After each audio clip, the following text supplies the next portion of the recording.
Okay, this is the beginning of WordB Lesson 3, Lecture 3. We're going to talk about research, we're going to talk about hyperlinks, and we're going to talk about document properties. Now, when you're researching information to put into a document, you may want to look up variation on a word. Say you use the word guarantee several times in your document. You may want to replace it with a different word.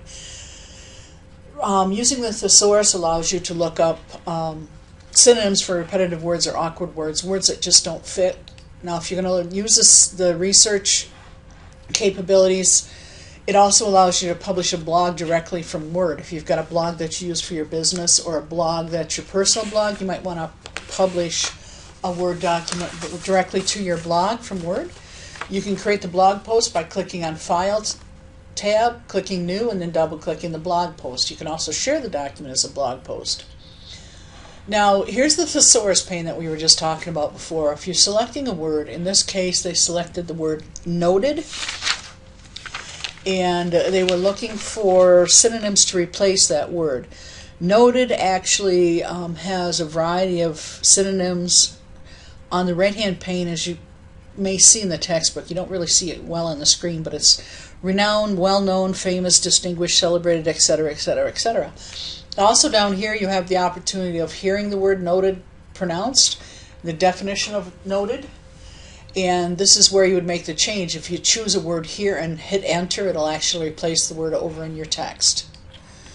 So another thing that's really nice is the word count. Word count is a great tool if you're writing a document where you need to have a specific number of characters, you're limited on space, you need 150 words for a blurb, whatever.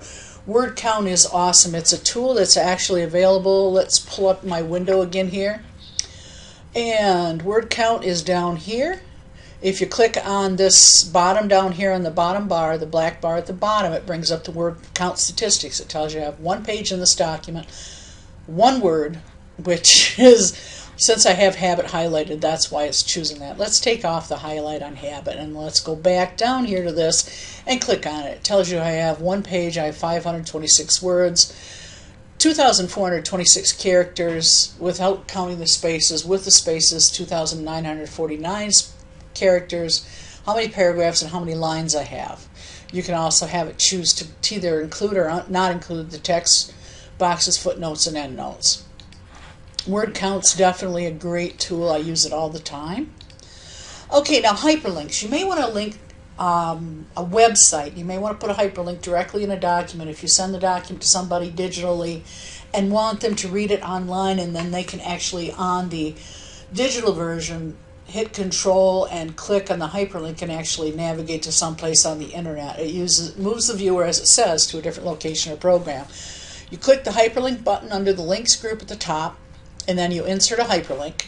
It'll bring up a window where you actually put in the text that's formatted as a hyperlink appears as a colored underlined text, and when you type the email address, it converts it into a hyperlink. So if you want to put an email address in a document for somebody to be able to click and send an email to someone, they will click on the email address and it'll actually open up their email software and actually insert the email address directly in the to area and allow you to link directly to the email generation software so they can do that. So here's a screen that shows you how about putting, if you insert a hyperlink. You've got the choices on the left side of existing file or web page. You want to create a hyperlink at the current location of the document or another document. You want to create a new document with a hyperlink in it, or you want to add an email address. Then it's going to ask you what text you want to display. In other words, what do you want it to say? Click here. You can actually use, like, if you wanted to put going to a website, you put the name of the website as the hyperlink and you'd insert that up here in the text to display, and then down here the address would be to go to it. So let's take a look at one of these files. And okay, this is 7 Habits, and we've talked about, this is from Franklin Covey. So if I wanted to say more info on this program can be found at the Franklin Covey website. So in the case of this, I may want to put just Franklin Covey as the hyperlink, so I'm going to select that. Then I'm going to go to Insert, and I'm going to click on Links, go to Hyperlink. The text I want to display is Franklin Covey, and from there I want it to go to a web page. And in this case, it's going to be http://www.franklincovey.com. So that will actually link to franklincovey.com. So I put OK, and now you can see it actually adds on a hyperlink to the words Franklin Covey, and as you scroll over that, it says Control-click to follow the link. So if someone would open this document in digital format on their computer, it actually allow them to link directly to Franklin Covey. I'm not going to do it right now because it'll really mess up my recording my screen, so we'll just leave it like that, and you can test it out in Word later yourself. So this shows you the screen tip, the insert hyperlink text shows you they're linking to the gas lamp quarter in San Diego, which is linking to a restaurant. I'm thinking, or an area in San Diego, and then also a detailed schedule links to another file, which is the detailed schedule, which is available on the QST website. Okay, to work with document properties, that's the last part of this lecture, and we're going to talk about document properties. Document properties are basically background information, embedded information in the document about the document you're creating. And sometimes you may want that information to go out with your document. Sometimes you may not want to. Okay, when we want to look at document properties, say you've got your document open, you want to open the document properties file.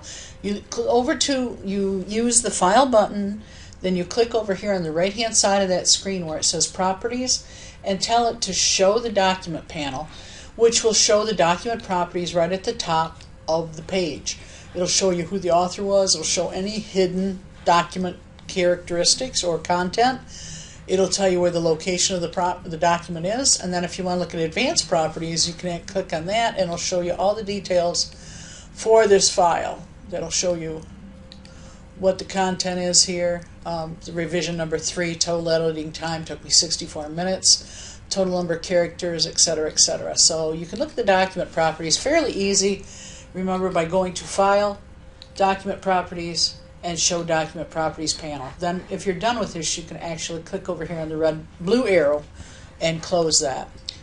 So that's the end of WordB. This is the last lecture for WordB, and I'll look forward to talking to you again for WordC.